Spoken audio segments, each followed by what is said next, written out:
Hey John, what's happening? My name is Chad Yarvitz.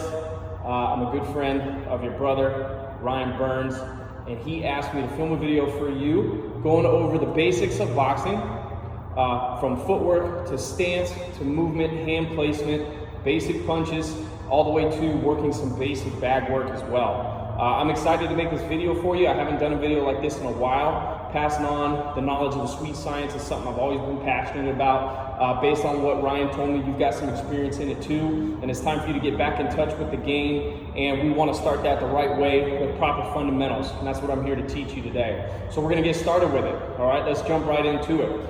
First thing I like to start with is foot placement. Okay, your feet are the only thing touching the ground. It's the only thing keeping you safe from and getting into action with your opponent across from you. So if the feet are fucked up, so is your boxing ability, and chances are you're not going to win the fight. So basic stance, basic foot placement. All right, my front foot is at a little bit of an angle to my opponent, not directly forward, not completely sideways.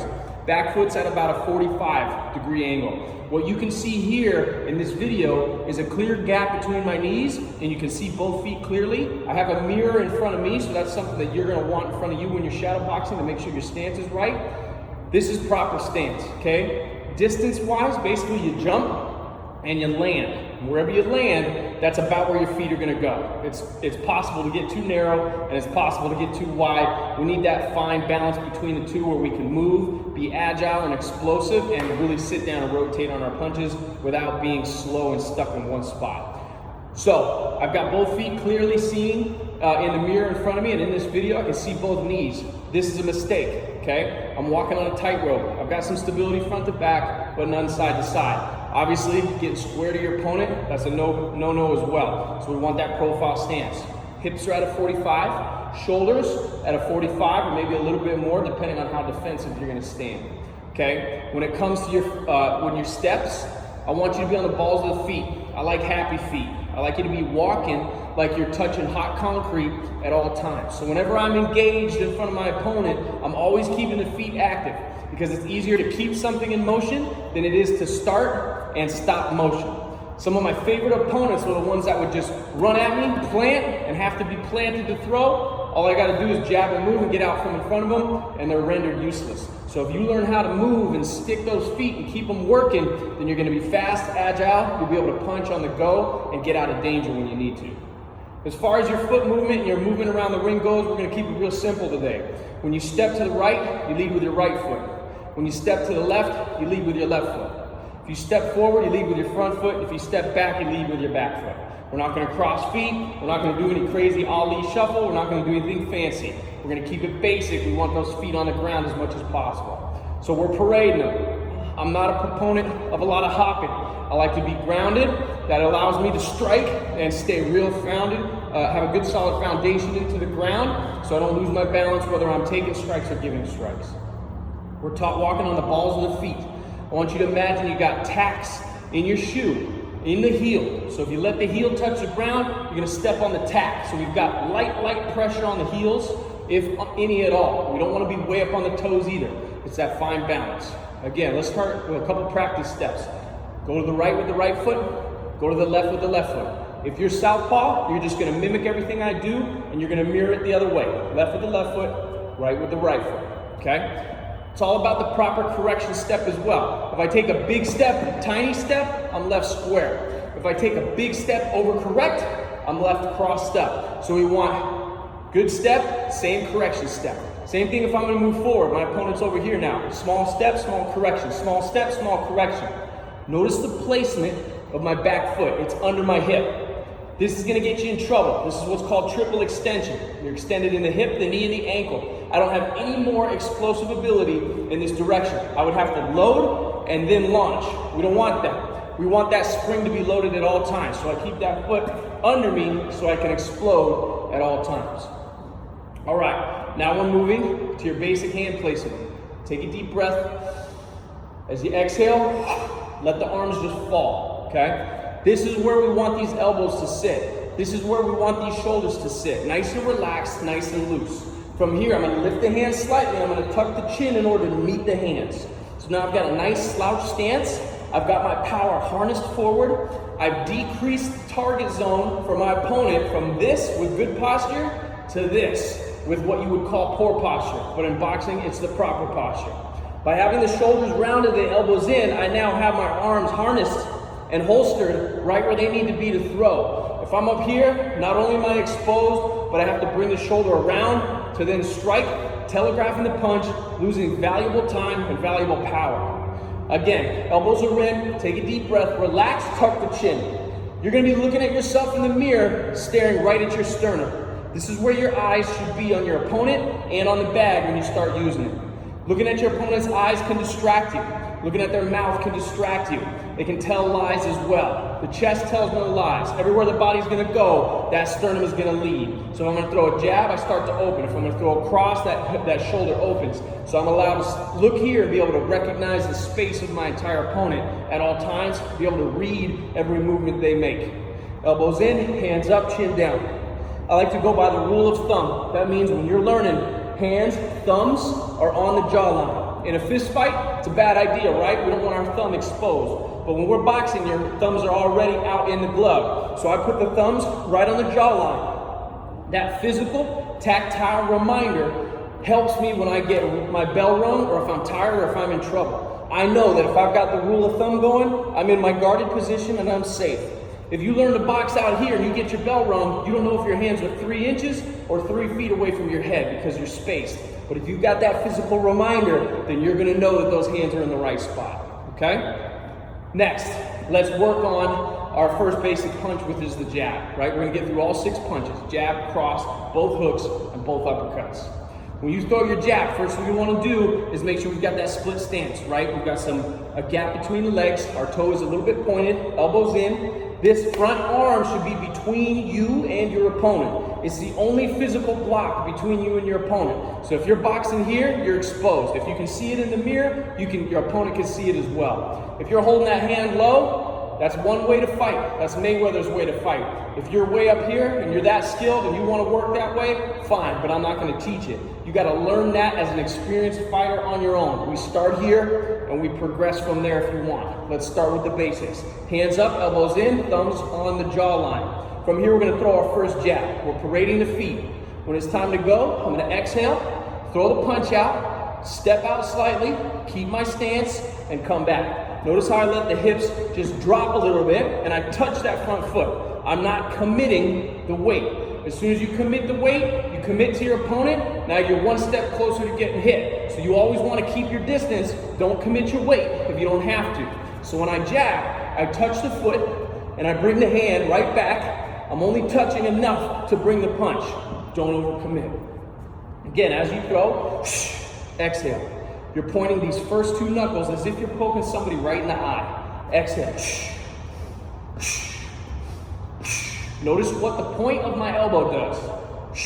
It goes nowhere. It does not flare. This is the first sign of a bad jab. Boom. You're telegraphing the punch to your opponent and you're exposing both your ribs and the side of your head. Then you're flicking the jab, losing power. So many people flick the jab and never land it because it's not effective and you're telegraphing it before it ever comes. You want to lead with the fist and drive with that elbow and shoulder. Extend through the shoulder.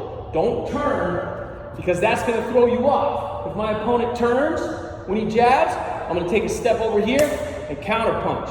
So when you jab, you can drop the hips a little, extend the shoulder, but don't turn. Keep the elbow in. One of the best ways to learn is to stand next to a wall. For example, you might not see me very well. I'm against the wall. I got my left elbow and left shoulder on the wall with my heel. I'm going to drive the jab, walking down the wall. That's going to teach you the proper mechanics of elbow in, not to flare the punch. Okay? So you're aiming for your own chin in the mirror. You can practice 1,000, 10,000 jabs. Bruce Lee once said, "Fear not the man that practices 10,000 strikes.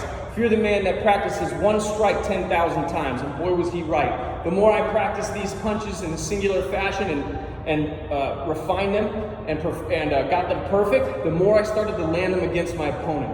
You have to have the element of surprise. So the more that you're able to just snap and come straight out without telegraphing or showing what your gonna be doing, the more you're gonna consistently land and trick your opponent into getting those punches on his face. Elbows in, exhale. Small steps, okay? Let's move on to the cross. Your cross, for me it's the right, it might be the left on you. It starts with the hip. It's your first power punch. First thing I'm gonna do is bring the hip into the movement, let the back foot spin. What that does is present this shoulder and arm to my opponent to be able to release it properly. If I don't turn enough, you end up compensating with the upper body and leaning, telegraphing the punch, and losing power out there. We want a linear motion, A to B. We don't want A, B, C, okay? A to B, A to B. So I want you to exhale, turn that hip, throw that punch right down the middle like a dart. Once again, look at the tip of the elbow, right down the middle. This is the mistake people make. They start to load and generate power, opening up, exposing themselves, and telegraphing the punch to their opponent. That straight line punch is gonna beat a looping punch every time. And don't worry about the power. That's gonna come from learning how to snap and turn the hip.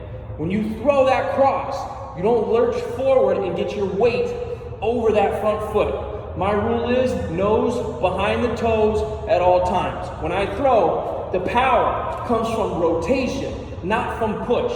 As soon as you push and get committed up here, what happens? Your weight is committed, your body's committed. If he sidesteps and counter punches you, you're in trouble. You got nowhere to go and you're gonna eat the full brunt of that power of his punch. So you wanna turn and have that weight centered and rapidly retract that punch. Again, it starts at the hip and it travels up the body. I'm gonna slow it down a little. Hip, shoulder, hand. Hip, shoulder, hand from this angle. Hip, shoulder, hand. Hip, shoulder, hand. It's a synchronized movement. The bottom of your body, your legs, are the handle to the whip. The tip of the whip has no power in it unless the handle generates that momentum and inertia. So we're gonna start by turning low, generating that whip effect, and it all finishes at the end. Generate the power in the handle, and let it come up the body. Another thing to consider, you don't want to have extremely tight fists the whole time, again, unless you're in a street fight and you got no hand protection. You want to be half clenched, loose until the moment of impact. When you turn the punch over, you grab the punch and you put the exclamation point at the end of the sentence instead of a period. That's what provides all that snap and power and allows you to turn it over and get that nice crisp knockout power at the end of your punch. Every single punch has a turnover. Uppercuts, hooks, straights, every single one. Learn how to grab the end of the punch, snap it, and finish it. What I had to do back in the day when I was learning is just the last 2 inches of the punch. I finish the rotation, I grab the punch, I extend, and I work on that clench right at the end until you can put it all together. Exhale, spin, turn, use the hip, relax the shoulder, push all the way through, keep the elbow in tight. Imagine you're throwing a dart. One of the best analogies that your brother liked to hear was matchsticks, okay? Imagine you're lighting a match off your beard. That's how your punches should leave your face. It's like I'm lighting a match off my beard. Bam, bam. If I come out here, I can't strike the match. Matchsticks, okay? Matchsticks. Good. Let's put those two punches together. Do 1, 2. Elbows in, hands up. Take a deep breath. From here, 1, 2, okay? I'm gonna place the front hand, front foot. As I retract, I'm gonna pivot, replace it with the right, okay? Look at your body, look in the mirror. Everything should be lined up. We don't wanna be overspun on the pinky toe. I don't want my weight to travel to the outside of this front foot. One of the biggest mistakes someone makes when they throw a cross, watch, they let this shit happen. The weight distributes to the outside of the foot, you're wobbly, you're off balance, you got no base, you can't go anywhere. So when you throw that cross and you turn any of your turning punches, the trick is to squeeze a watermelon between your legs. That's what I want you to think about. I'm gonna throw that cross, bam! I'm gonna bring the inner thighs together, activating the inner thigh over here in order to create this base, this triangle that creates force, and I'm gripping the floor. That way I can move both directions, and if you hit me, I'm not going anywhere, okay? Let's practice the 1, 2. We step, we place the punch, and we throw. This is not what we do. Step and lurch and reach. Don't hang your nose over your toes. Keep those toes out in front. Keep that foot out in front so we can retract and get out of danger when we need to. Okay? Good. Let's move on to the right uppercut. Starting with the right uppercut because it's the easiest punch aside from the jab and the cross. It's just like the cross. We're here. We throw straight down the middle. Again, if you're southpaw, this is going to be a left uppercut instead of the right. I'm going to twist, same position. Only thing changing is the delivery angle of the punch. Instead of coming over the top, coming underneath, okay? First thing you need to learn how to do is to throw the shoulder, right? Because if you don't know how to throw the shoulder, it's just a push. What you need to learn how to do is snap the shoulder, and that snap travels through the arm, and that force is generated at the end of the punch. Best way to do that. It feels goofy, it feels awkward. It's just a shoulder drill. You let the arms go noodles, you throw the shoulder at the mirror. Look what happens. I lead with the hip, I turn, and I literally try and throw my shoulder off of my body. That's the motion, that's the position. Your body does not want to allow that muscle group and that joint to release and drop like that. It's called the reflex tendon. The reflex tendon is in place in order for our bodies to stop us involuntarily from hyperextending and overstretching the joints, the ligaments, and the tendons. We are now having to relearn our physiology and our biology that tells us not to let that happen. We got to learn to let that reflex tendon go and let the joint pop and let that looseness happen in that joint. That's the only way you're going to develop that snap of power. So this drill, throwing the shoulder, is going to take a while. You're going to throw it up and control it down. Throw it up and control it down because your body is not going to want to allow that to drop in the socket. Once you learn that, once you can master that, that's when we start to bring the hand into play. This is no good. We're not doing the wave. Direct the fist directly behind the elbow, which is directly behind the shoulder.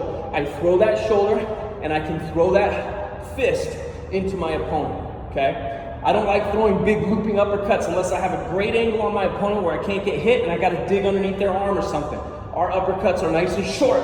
It's an inside punch, okay? We mostly wanna throw inside to take advantage of that fighting in the phone booth. Once you learn how to throw that shoulder loose, that's when we start to throw the hand. The mechanics are the same as the cross. We twist, we throw the hip, we throw the shoulder, we turn the hand at the end, and we clench right at the end of that punch. Most importantly is, what is your breathing? It's a forced diaphragmatic exhale. Okay? It can be an S noise, it can be out your nose. I didn't like doing it out my nose. I'd be blowing snot rockets all over the gym. Some guys do. I make a S noise, or a hard sh. That allows me to tighten up the diaphragm, force the exhale out, but maintain a tight core in case I take a shot, and it allows me to maintain some oxygen within my lungs. If I breathe out normal, I'm gonna be out in 1 or 2 punches. Okay, I gotta exhale hard, because then I can throw 20 before having to take a breath. You'll never throw that large of a combo mostly, but it allows you to cycle and control your breathing better. So I want you to exhale, making that S noise. Every chance you get, you refill the oxygen tank. Okay, let's move into the left uppercut, or the lead uppercut. Lead uppercut and lead hook are gonna come off of a cross, because rarely are we just gonna throw the lead. You can, but you can't just throw it from here. You can't just throw it from here. You gotta load and throw. You gotta load and throw. So we're gonna load as if we threw the cross. So let's stick it out there and hold it. When I go to throw that lead uppercut, I'm gonna pull this side back, as if I'm pulling a lawnmower cord. Okay? Start the lawnmower. Slam that back heel down for security and balance. As I do that, as I do it, not after I do it, I'm gonna transfer and throw that shoulder and throw that lead uppercut. Bang, bang, bang, bang. This comes down, this turns, I throw the shoulder again, and I lead with that fist afterwards. Here. That's how you generate knockout power in a confined space. After we've worked the jab, the cross, the right uppercut, the left uppercut, lead hook, that's my favorite punch. So versatile, can come out of nowhere. It's a great defensive weapon, it's a great countering weapon. One of the hardest punches to throw, however. When you throw the hook, we're gonna do the same motion as we did throwing the uppercut. We're gonna retract. As we retract, I'm gonna throw the hip and I'm gonna bring the elbow up and across. Bam, okay? So difficult to get snap. That snap comes from throwing the shoulder, as been working on, turning the hip first, throw the shoulder, rotate that hand over the top. Wham! There's turnover. If you have it out here and then you go to throw, you're pushing and looping. It's a haymaker, it's got no snap, no knockout. You gotta keep it tight until that hip releases and provides that snap over the top. Difficult punch. You're gonna have to practice and practice and practice. That hook can be extended way out here. It starts like a jab, and I turn it at the end with the hip and the shoulder. You can have your thumb up on an inside tight hook, bam, and get more purchase on their jawline. I prefer to turn my hooks over as much as possible. I want to turn it over, I want to clip their jaw, I want to push their jaw through their neck and break their head off. That's my favorite way to throw it. You can throw it flat-handed, thumb up as well. That's not wrong. I just prefer turning every single punch over because it provides finality to the punch. It's the exclamation point instead of the period at the end of the sentence. Now let's work one basic combo before we move to the bag and apply this stuff over there. We're gonna go 1-2, 1-2. It's the foundation to all of your shadow boxing, all of your advanced combos, defensive and offensive power and control in the ring.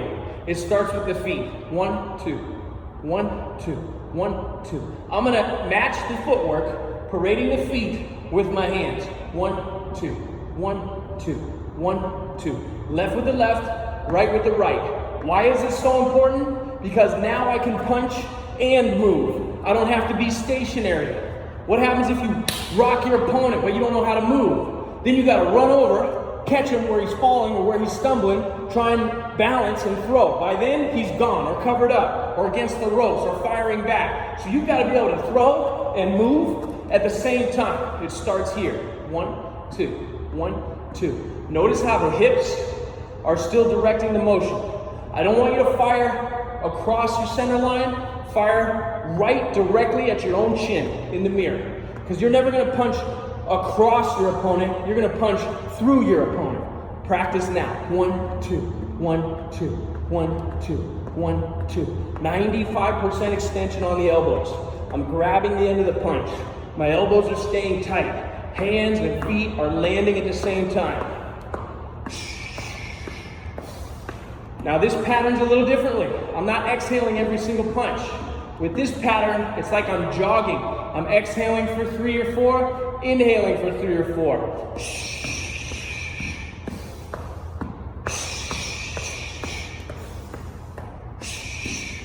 Your drill, your first homework assignment. Get through everything we've just gotten through.